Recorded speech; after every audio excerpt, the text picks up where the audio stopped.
There are certain rules that one must abide by in order to successfully survive a horror movie. I met this 6-year-old child with this blank, pale, emotionless face. Hi, I'm Chucky. Wanna play?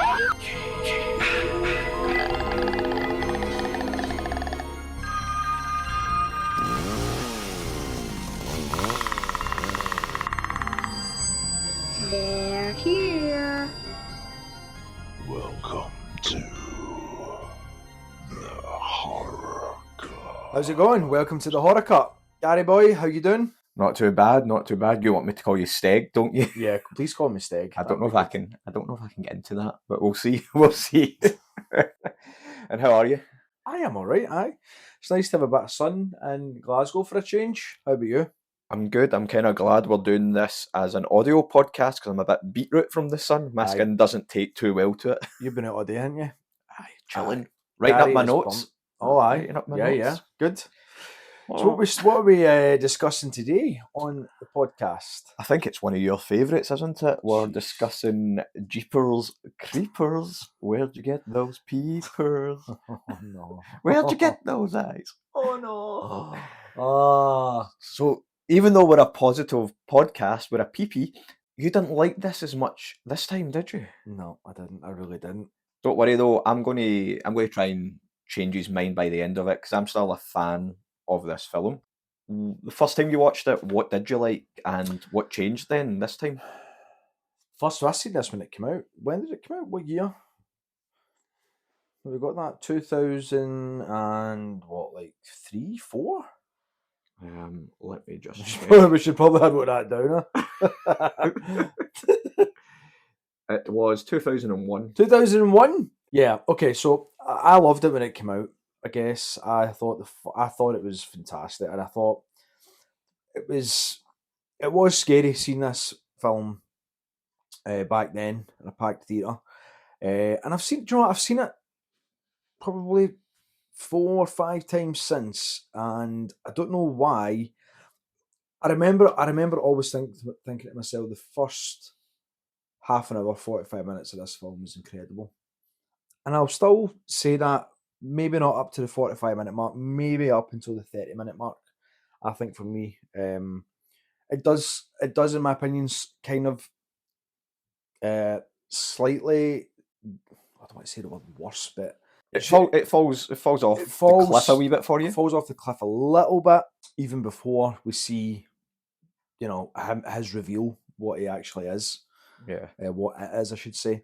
Yeah, this time watching it, I just, do you know what? I think what it is when I was sitting and had this sort of analyzer's head on, I thought the first 13 minutes is just incredible. 13 minutes, that's how you're giving it? First 13 minutes is great, by the way. First 13 minutes. See those opening credits? Oh, great opening credits. I think the first 13 minutes of this film is incredible. And maybe that's just what it is it gets it.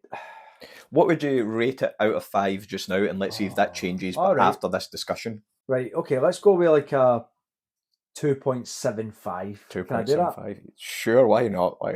I will, right now, I'm 3.5 out of 5. Right, this. okay, that's okay. So I'm 3.5. For me, and I guess before we get properly into it, we know the director's a mad creep. And, yeah. So we're just going to, that's it, we've put it out there, we know that, but we are analysing the film. Yeah. And that's what we're going for. So what I would say is, I think this film is cool. I think it tries to do a lot of different things. I remember seeing it the first time and really enjoyed it. I've watched it a few times after that. And funnily enough, when I was reviewing it for this podcast, so some listeners might know that I was running a previous podcast called Choose Film, and we actually kind of covered this for my birthday. I think it released around about when my birthday was, and it's the most listened to episode we got. Interesting, is it? Okay. Yeah. Cool. So I think it might have a lot of fans, or just a lot of people. A lot of people have seen it, but yeah, I think I went to see it in the cinema as well, maybe, and yeah, it's something different there as well. But shall we get into it? Well, we flip this coin to see who's going to give the synopsis in under 30 seconds. Go for it. Heads or tails? I'm going to go with heads again.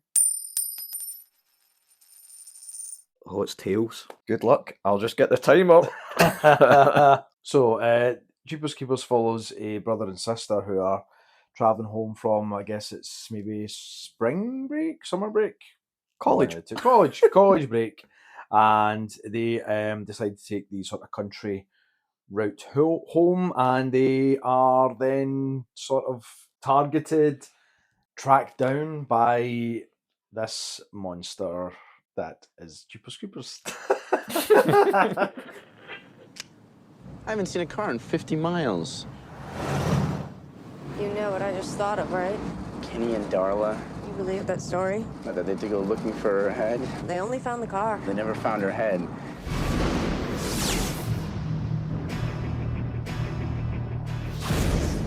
What's he doing? The hell is that? He dumped something down that pipe. Wrapped in a sheet. Is this your idea of a little adventure? I'm just gonna look. You know the part in scary movies where somebody does something really stupid and everybody hates them for it? This is it. Every 23rd spring, for 23 days, he gets to eat. Eat. What the hell is that thing?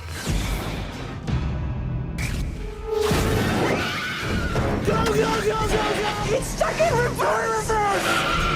He must have 5, maybe 600 bodies down there. You've got something it likes, one of you. No, I like that. That was pure shite. It was hit the nail on the head. Shite. Okay, I might go first with my first positive PP, if that's all right. Go for it. For me, what I really like about this film, and it's maybe something that you disliked, but it is the fact that this film, you can almost separate it into like 3 different short films. You've got kind of 3 different types of antagonist, like monster. So you've got what I would say is the truck scenes, which seems to be your favourite part. And then I would go into this, I call it the scarecrow. Like he's kind of like the hat and the jacket and he stands like the scarecrow. And then you've got the creature feature at the end. And I think it's quite clever to incorporate all 3 different types of monsters into one film. So like for people that like slashers, they probably like the scarecrow part. For people who like creature features, they probably like the third act. And then, well, for me, it's the truck. The truck is the menacing part. There's that one shot, I think it's after they've seen the old couple in the caravan. After that, the camera's on the hood of their car, and it's looking through at Trish and Daddy. And then behind them, there's another car, and it just kind of goes off the road. And What's the then guy's name? Daddy? Is it not Daddy? Derry. I'm sure it's Daddy. Is it? I thought it was Derry. Let's go to IMDb here. Oh, look, it's Daddy. Daddy. Daddy. Shit, it doesn't sound like Daddy. Well, I'm going with Daddy. But yeah, so this car like swerves, like kind of takes a turn on the road, and you just see the truck in the distance, and it's like out of focus, and it just slowly starts to come up behind them, and then you just hear that horn.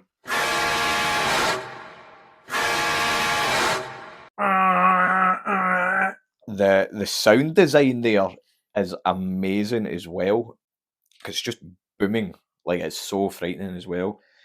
And then later on with the truck as well, there's a good misdirection when Daddy is falling down the pipe and he's trying to get up through the church, and Trish is waiting, and you just see these headlights in the distance coming, and the music builds, and you're like, oh no, this truck's back, that they've been caught.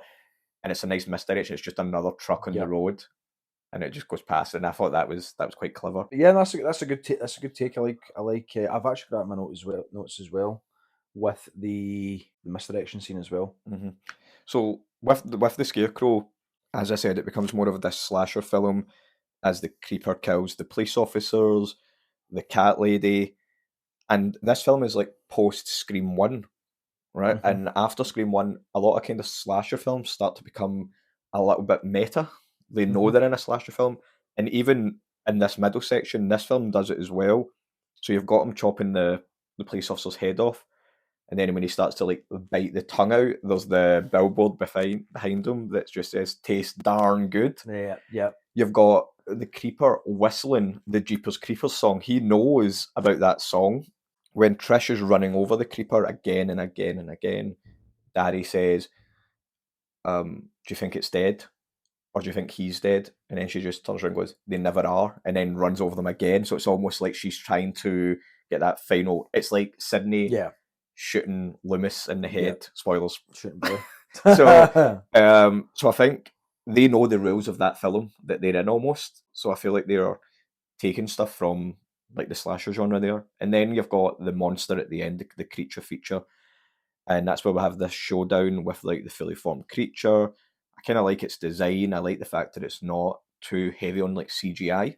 Oh yeah. They've used a bodysuit. There is one part, and I think it is CGI though, but it's after Trish has run over the creature a few times, and then the wing pops out, and just the way that it flickers against the headlights, it's a really cool shot. That was cool as well. So yeah, I just like these 3 different stages of it, rather than it just being, let's do a creature feature where we just show the end kind of result. Like up until after he kills the crazy cat lady, you've not seen his face yet. Yeah. So it could have just been a man in a truck. Yeah, that's good. That's a good point. Yeah, I've never thought about it that way. It could be, because I've always, well, now I'm seeing it as a sort of like a mishmash of things. But for you to kind of maybe separate them out in that way, that's cool. I think going to the first scene, everything from the dialogue to I guess misdirection as well, with it, because you think when the opening scene, the first, you've sort of got that, you see the car coming in the distance, and it's Trish and Daddy. That sounds weird. It does sound weird. Who calls? Why would you call your kid? What does Daddy stand for? Darius? Maybe. I mean, what does Gary stand for? Nothing. It's just it's shite name. Darius. Right. I'm just going to call him Derry still, because it's just in my head, right? So his name's Derry. Justin Long is Derry. We'll call him Justin Long. Justin Long. Yeah. So little kind of cues I think are quite smart is when you see that the opening with the cars kind of coming round, and it's sort, you can, that way with the audibles just kind of there, you can't really hear it. But the first sort of audible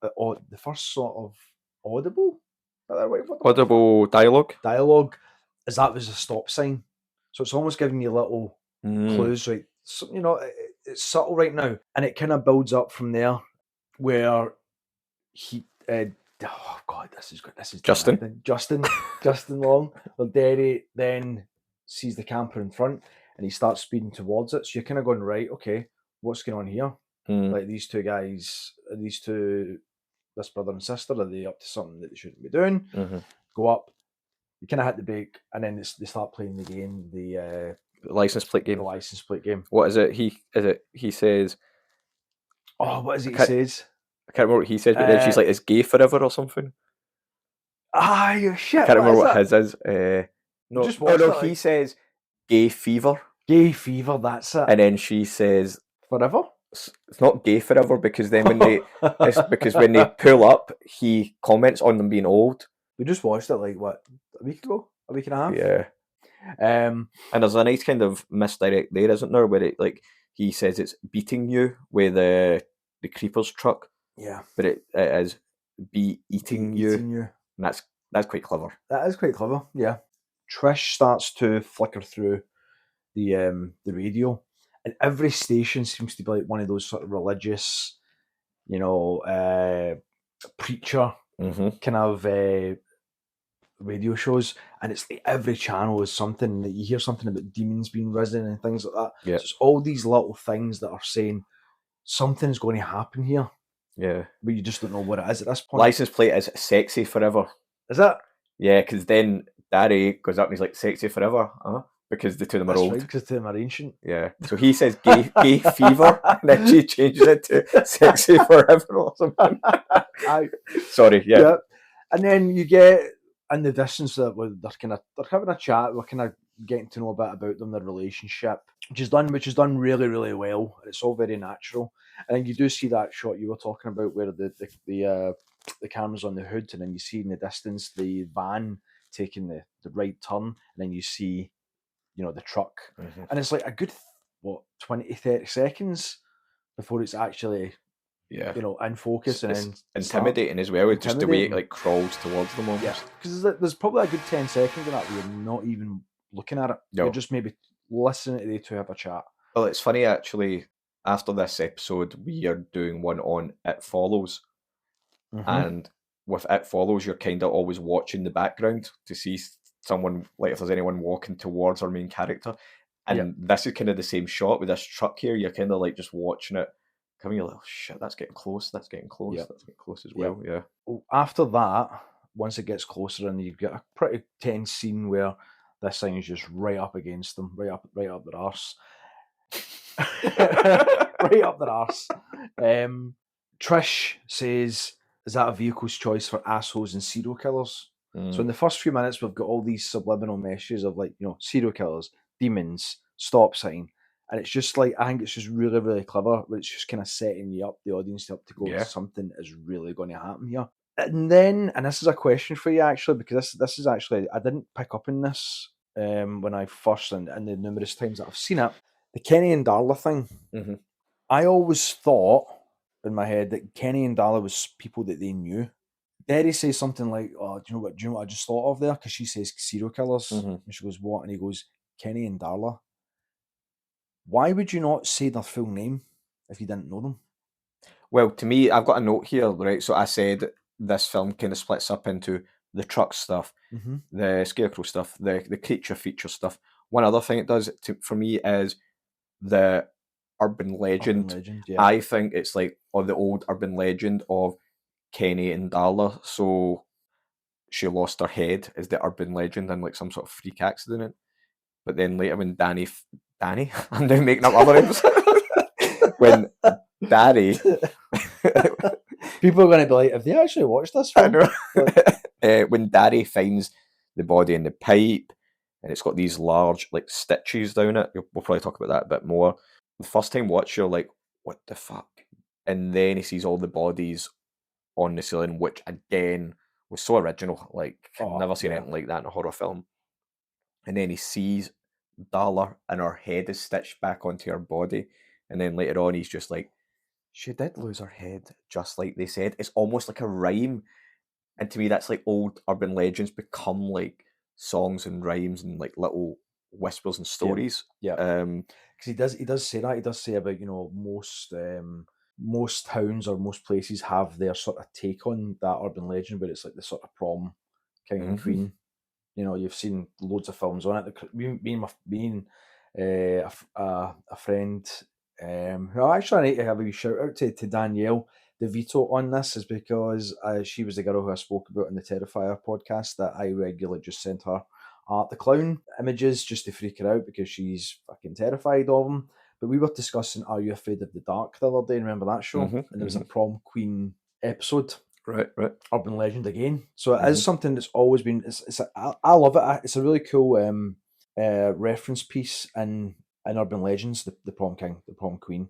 So do you think though, right? So when we first hear about the Kenny and Darla thing, it's like a car accident is the way they kind of like. That's what I noticed. They died on this highway, so you think car accident.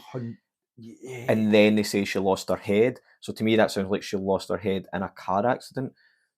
But what's weird is, is that what you got from it? Okay. Because then they say they're talking about the urban legend because one of them was like, they says, oh, they couldn't find the body, all they found was the head, and then one of them, I'm sure one of them heard it the other way. So like even the stories became so fumbled.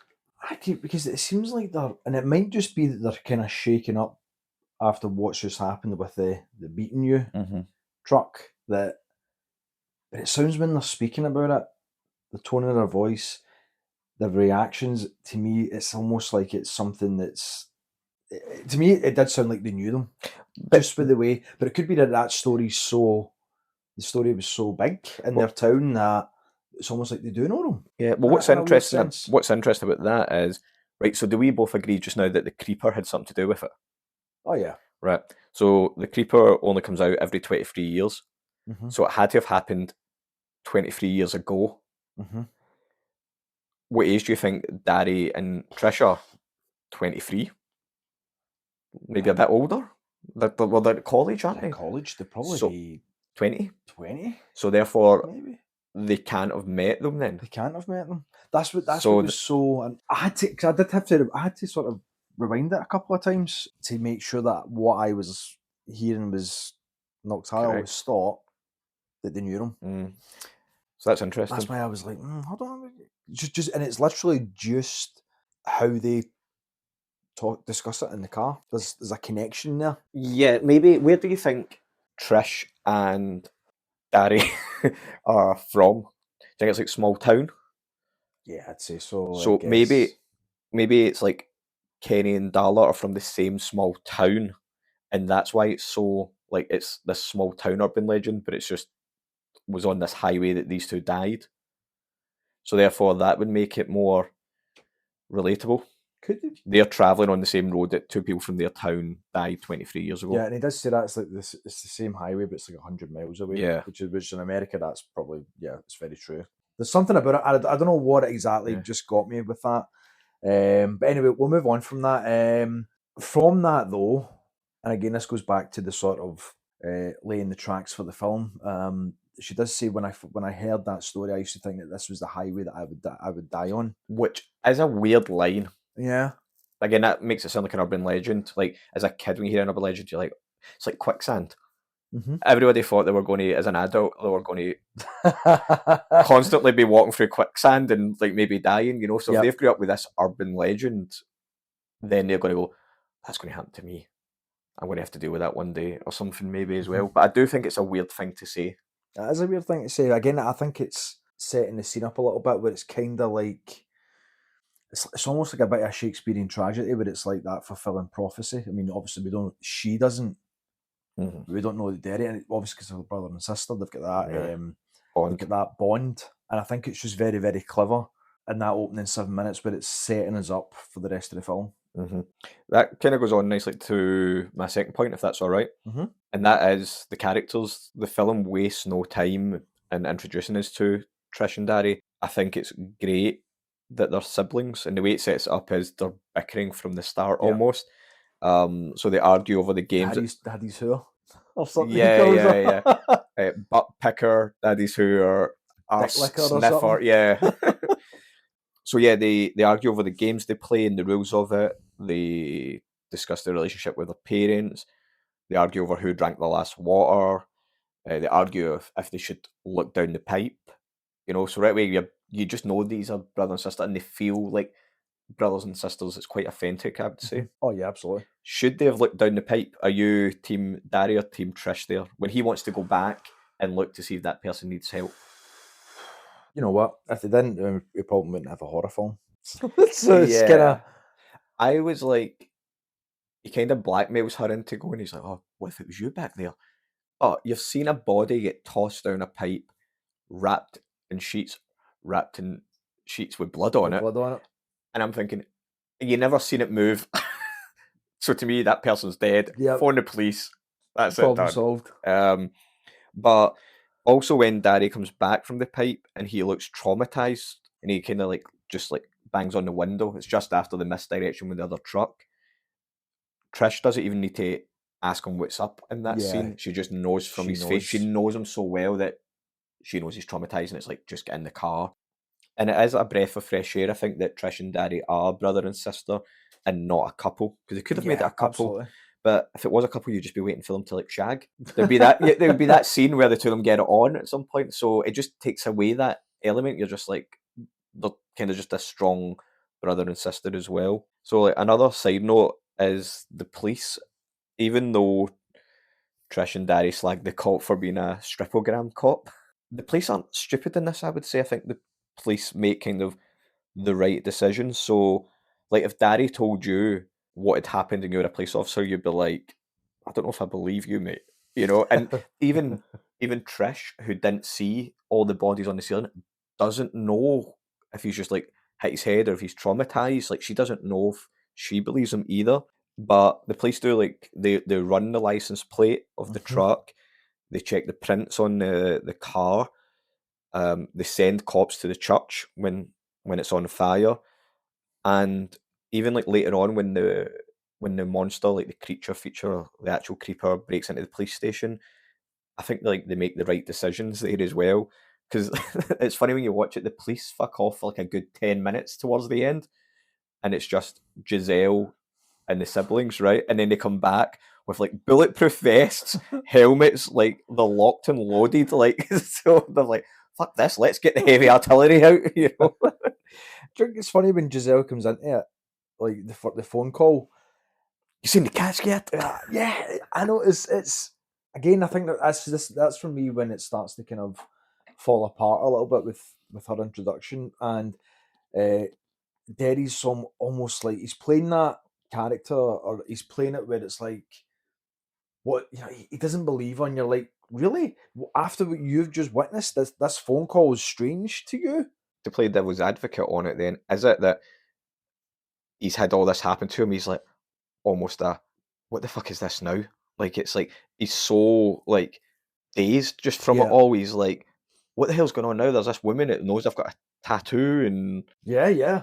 I kind of like the psychic coming into it because, as I said, you've got the truck, you've got the slasher, you've got the urban legend, you've got the creature feature. Why not put a bit of supernatural in there as well? Like it's the only thing missing from the I think that might be it. That might be it in terms of maybe why I'm not as big on it, is because again I think with the first until Derry gets out of that pipe, you're thinking this could be anyone doing this, and it's so grounded.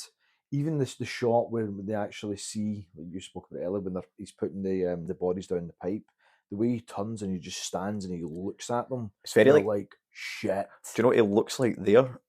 I know what he did last summer. See when he's got the raincoat and the hat, and he looks, but you can't see the faces in shadow. Yeah, faces in shadow. Kind of like a wee bit a cross between the Undertaker and the guy from I Know You Did Last Summer. Yeah. So up until that point, you're like, oh, this could just be a really, really film that's really grounded in reality, and it's still terrifying. And maybe that's what I want after the first 20, 30 minutes. Maybe that's what I'm looking for. And it doesn't go that way. Maybe that's my disappointment. Maybe that's where I'm disappointed in it. Yeah. Go back to so we were on the police officers. Sorry, police officers. Yeah, even the male police officer who's transferring Trish and Darry, and there's like a knock on the roof of the car. Right, the police have got personalities in this as well. They're not just cannon fodder. When there's this, it's like a bang on the roof, and he's on the radio, and he just turns around. He's like, excuse me a second, the sky is falling, which is just quite a cool line. A cool line, yeah. It's a cool line. And then you've got the desk officer when they arrive at the police station, and he's slagging the car thief for having like shite taste in cars. He slags Giselle, and then she bites back by saying, away you go and do something useful. So all these like side characters feel like real people, and it feels like small town, they know each other as well. So when all the power goes out in the police station, and there's a cop, and he's like doing the head count, and he's like, come on, show me some skin. And somebody gives him the middle finger. He's like, I love you too. And then there's someone else who goes along, and he's like, he shines the torch on someone else, or the flashlight, and they're like kind of waking up all like drowsy, and he's like, hello there, thank you for joining us. You know, it's quite fun. It also shows that the cops in this like small town know the petty convicts. It's probably the same people they've got in at the weekend as well, but it kind of helps enforce that for me, like you've got the car thief, you've got this like banter with the people they've locked up, so you can tell that this is just kind of what they deal with is like small petty thefts, which also enforces the fact that they are not ready to deal with what's coming. You know, it's not like full SWAT team or FBI, you know, it's like small kind of backwater cops that probably get cats out of trees, and you know. Have you seen the cats yet up the trees? Even the cat lady, I mean, it's silly, but she's like, what the hell did you bring into my house? That was quite creepy, that when you see her coming in to shot. Yeah.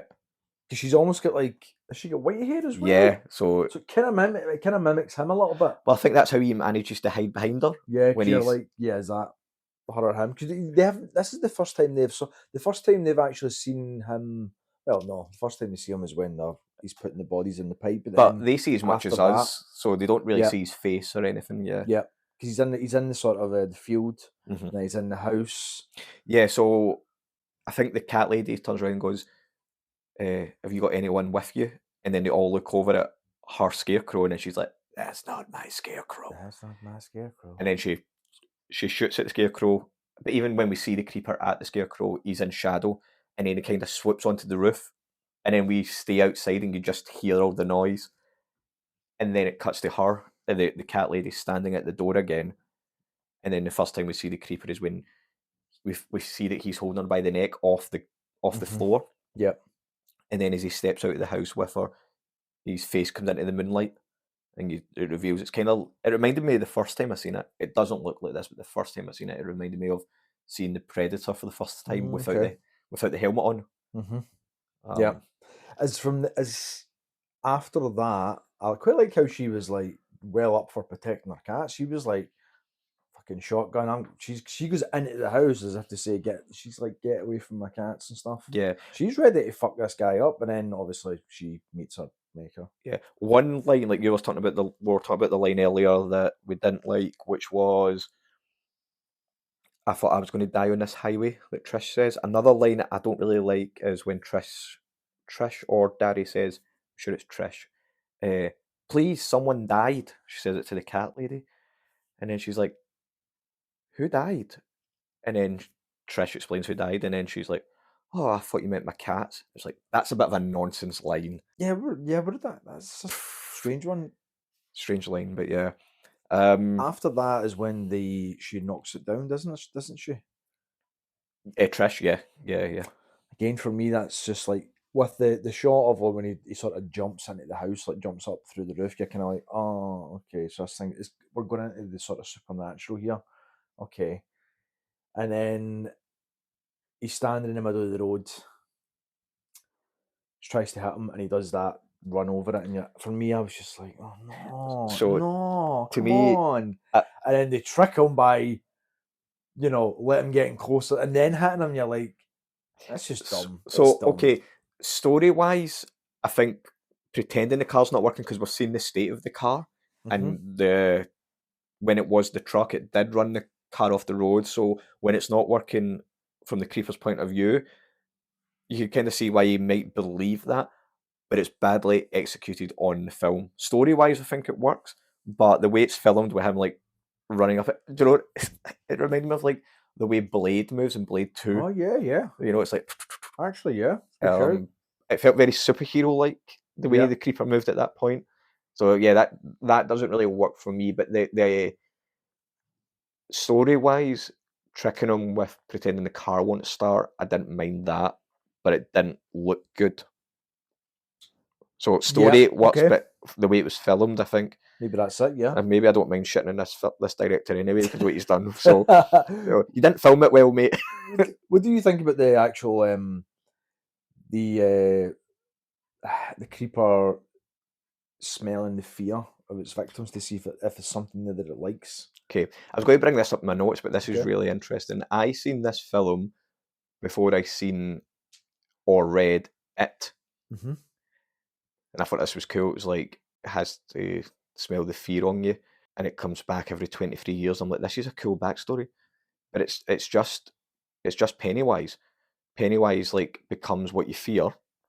Doesn't sniff, but it becomes what you fear, and then goes into hibernation for like 20 odd years as well. I'm like, this is it's kind of stolen from. Same, man. There's very similar like backstory for the both of them. Yeah. I do like the idea that it has to smell because it's like, again, otherworldly. Like it's not using its eyes. I did think it was funny though that like it eats what it needs to heal. Mm-hmm. So there's a really cool shot actually when Trish and Daddy get to the police station, and I think Giselle's talking to them and explaining it, and then it's like her voiceover, and we see the creeper like almost waddling with its injured foot to the police station. Yeah, and it's like that scarecrow like hat and stuff. I thought that looked really cool. And then it feeds on the prisoners, and then it can move again. It's quite funny that when it's actually hobbling. Yeah, it's just like yeah, it's quite freaky. Like it's freaky and it's funny. The fear stuff as well. I thought that was quite original. What I don't get is it eats the police officer's tongue, but then doesn't speak. So it didn't really need it. On the whole, not speaking thing is, and again, this might just be me being pedantic pedantic, picky, or what? Picky? Is when Giselle's on the phone, she goes, "Have you seen the caption?" And it goes, "House of Pain. That's what it likes to call it." Oh yeah, how? She calls it its House of Pain. How if it does it speak then? Okay, so here's my interpretation of it. She's a psychic. She's a psychic because she's reading its thoughts. Reading its thoughts. Maybe that's how she knows it. Is it likes thoughts in to- English? Maybe when you're psychic, you don't need. Maybe it's more than words. Maybe you don't have to speak in any language. Maybe it's just. Because she says, yeah, House of Pain. She knows that it smells the fear. How would she know that as well? So maybe she's just sat down and had a cup of tea. Maybe it wrote her a letter. Yeah. Maybe they're pen pals. Yeah. I don't know if it was the acting. I don't know if it was when she came into it in the police station. I was just kind of like, fuck off, Giselle. I like Giselle, man. I would watch a monster movie of the week with Giselle. And they quite. I mean, there was a relationship between her and the cops. They're like, oh, she's the town Psychic. He says she's the town psychic because she helped solve a case once, so she has helped them. But now I think she's got like the police radio and always looking for stuff. Yeah. But I'm also like, she got police radio, but nothing else much must happen for 23 years. She's sitting there like just twiddling her thumbs, waiting. Maybe they should do a Giselle spin-off. They should. I mean, there's sequels. We can get to them maybe at the end and we can discuss that. But she doesn't really appear again. I've not seen 3 or 4. I didn't know. Reborn. The Reborn one. I don't know. I've seen Reborn. I don't know if I've seen 3 actually. Where are we on points? About the pipe down the pipe actually.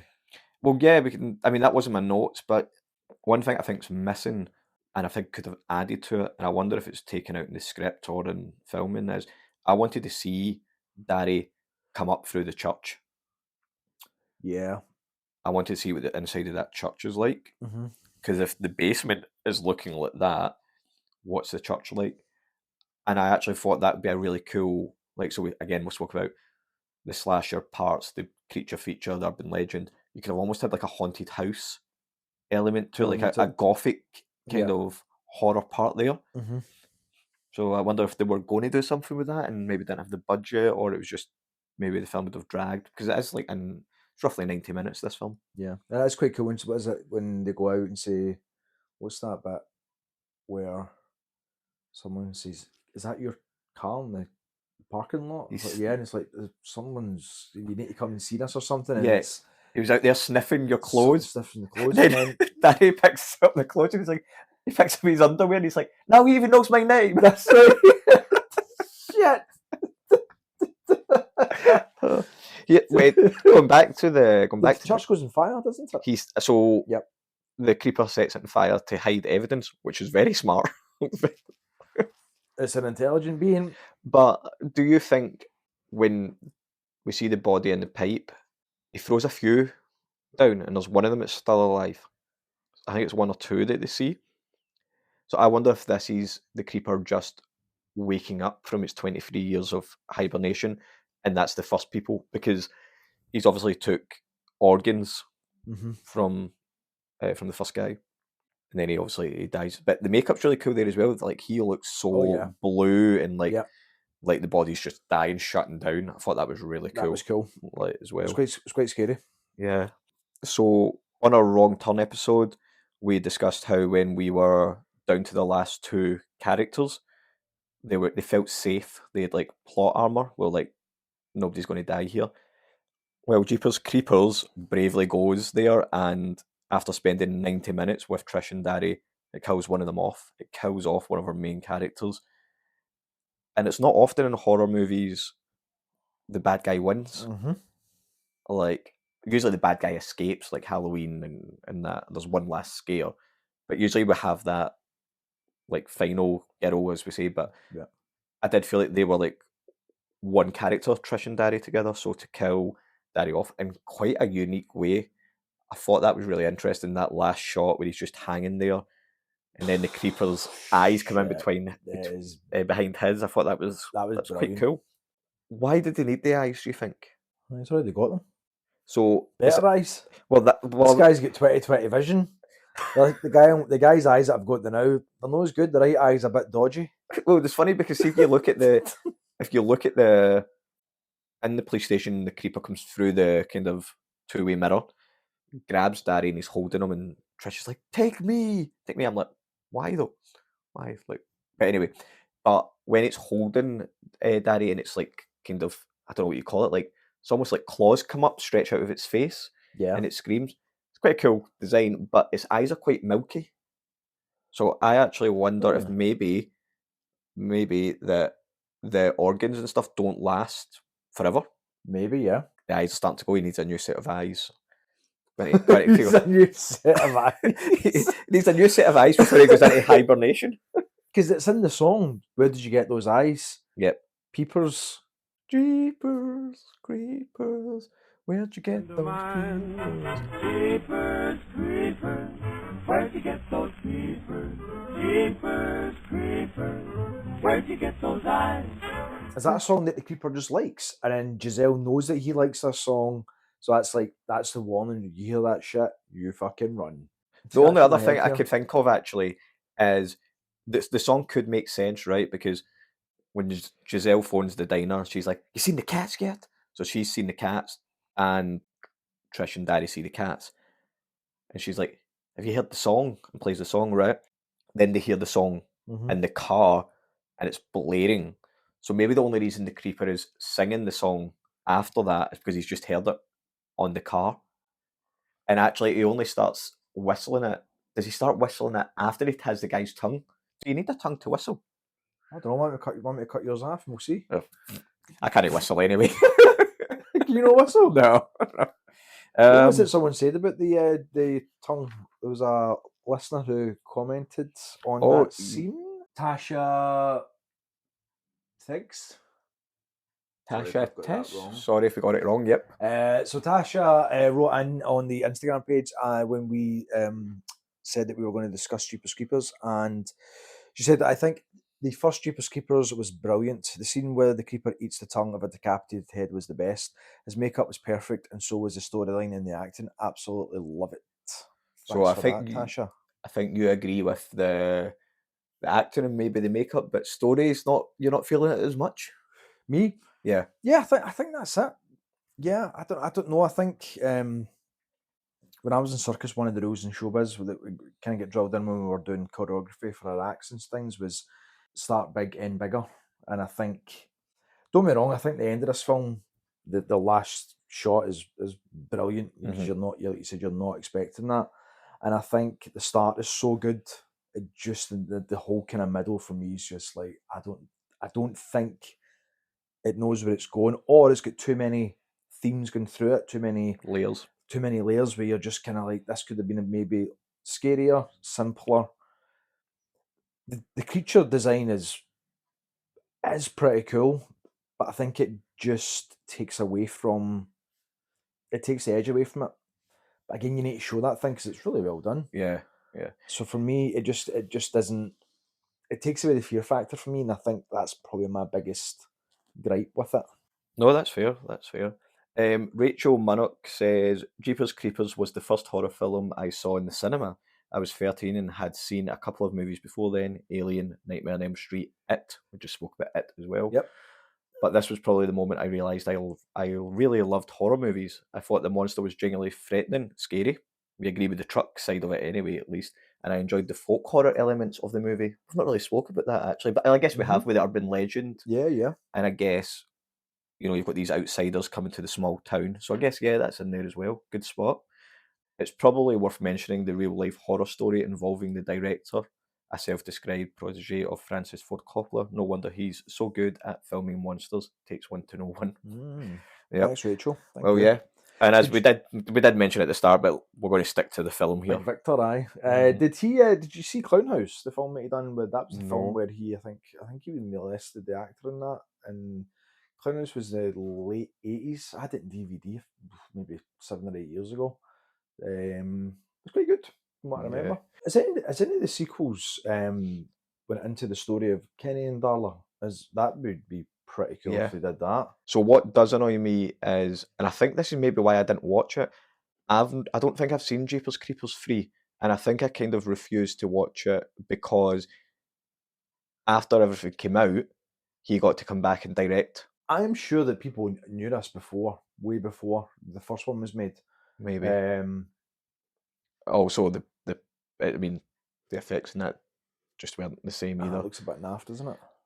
Jeepers Creepers 2 was okay. Yeah, I think that was a more kind of, it was almost like a more of a slasher film. And I think it just, it's probably not as, is it as strong? I don't know, because it knows what it is. I think it knows what it is a bit more. Ray Wise is in it as well. Yeah, he's cool. He's always cool. I noticed that Giselle has a dog for protection, which kind of reminded me of like Terminator, Animals No More, which then connects to the cats got off their nut when the creeper's standing outside as a scarecrow as well. So I thought that was quite cool. Mm-hmm. The Jonathan Breck, who plays the creeper, also plays one of the police officers as well. So he's got a cameo as one of the police officers. I think it's when the creeper comes down and eats out the guy's heart from the back. Oh, and he's got the hole. Well, that character gets taken away, and then all the police are looking up the stairwell, and he's one of the ones at the front. I guess my last one is the crows in the film. I feel like they might represent death, but do you think that the creeper can communicate with them? Because they're at the pipe, they're at the church, they're at the police station as Trish leaves, and then they're at the warehouse at the end. And I wonder if he's using them almost like to keep an eye. Interesting. And that's how he knows where Trish and Darry are, or where he needs to get to. I wonder if there's some sort of communication there with the birds. I would never have thought of that. Maybe. I guess it's possible, aye. What would you rate the film out of 5 now? Are you sticking? We're 2.7. 2.75. Jeez, after all that hard work. I'm going to give it 3.5 out of 5 stitches. But the good thing is it's shot beautifully as well. I think it's really well done in that regard. I think the acting's really, really good. Justin Long is, he's went on to do loads of great stuff. I love how he's kind of stuck to horror as well, because he could really go on to do other things. So you've got him in Tusk. Tusk. Wow. Drag Me to Hell. Yeah. And Barbarian. That's right, yeah. Barbarian. Well. Plays a bit of an arsehole in that, and plays it really well though. Okay, any creative recommendations this week? Yes, so I picked up a couple of books the other day. So I am reading, it's my first foray into Darcy Coates books. So I picked up The Haunting of Ashburn House, which I've started. It's pretty good so far. There's also another one that I'm listening to on audio, which is There Is a Broken Thing Where Her Heart Should Be. That's a cool title. Yeah, and it's hard to, I'm not sure what chapter I'm into, but it's kind of got Stephen King vibes. It's that sort of horror mystery coming of age. Nice. Well, my creative recommendation is a film that a lot of people will have probably heard of if they are horror fans, and it's found footage Grave Encounters. It's quite an old film, but I put it on again. I had it up loud, all the lights were off, and I don't know if it's because I was so drained, but I started getting a bit freaked out, even though I'd seen it, and I know it's not real, and it takes a lot to scare me, but I think it was just because it's set in a mental hospital, and just the noises and stuff. Mental? That's me. It gave me a little bit of goosebumps, and I've not felt that in a while. And I know it's not the best film, it's not 5 out of 5, but it's one of the ones that does kind of still hold up after the whole Blair Witch Paranormal Activity, and I don't think it gets as much love, but it's actually done pretty well. So yeah, that's my creative recommendation. Love films that are set in a mental home. Oh yeah. I just love abandoned mental homes and stuff. Yeah, it's cool. Yeah. We're sick. So thanks for listening to the Horror Cut, and if you liked this episode, don't forget to leave us a review on Spotify, Apple Podcasts, wherever you listen to us as well. You can follow us on social media at The Horror Cut Show, or we've now set up a Facebook group called The Horror Cut Show as well. If you prefer Facebook, you can leave comments, talk to others about what you thought about the films that we discussed. Stephen, anything you got to add? We're going to have quesadilla now. We are going to have a quesadilla. Quesadilla. I thought you were on the ball there and you were going to mention the secret cinema that's happening in June. Well, I can announce that the secret cinema will be at the old hairdressers in Glasgow. We're going to be playing a film. You'll find out once you get there. Once the film finishes, we're going to open up the podcast and do a live episode. Yeah, that will be on the Sunday, the 29th of June. So come and join us if you're local. Cool, thank you. Cheers. Thank you. Bye. We better get back, because it'll be dark soon, and they mostly come at night. Mostly. I guess everyone's entitled to one good scare, huh? We're friends to the end, remember? This is the end, friend.